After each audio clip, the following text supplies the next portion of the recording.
طبعا هاي مدعاة انه نفحص الطفل عن طيب العيون بطريقة معينة، يكتشف انه في عنده طول نظر خفي، تظهر اعراضه عند النظر القريب، وبهي الحالة نساعد الطفل. اتفضل. معلش قاطعناك اكثر مرة. نتوقف عن طول النظر الخفي، ومعنا رامي من السعودية. السلام عليكم يا رامي. السلام عليكم. سلام، حيا الله، تفضل يا رامي، دكتور موسى يسمعك.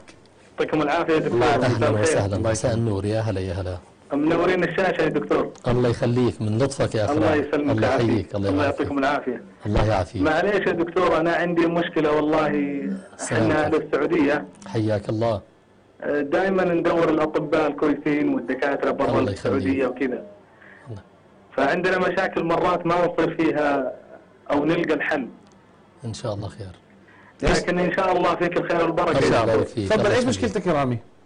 أنا عندي مشكلة العيون، عندي مشكلتي إذا سكرتها أو قفلت عيوني ما أشوف. إذا أغلقت عيونك ما بتشوف؟ ما بشوف، ليش؟ نعم، كيف يعني؟ شو قصدك إذا أغلقت عيونك ما بتشوف؟ ما أدري والله، مثل إذا سكرت أذاني ما أسمع. نعم نعم نعم نعم. للأسف في مشكلة في الاتصال. نعود دكتور بعد إذنك إلى طول النظر الخفي.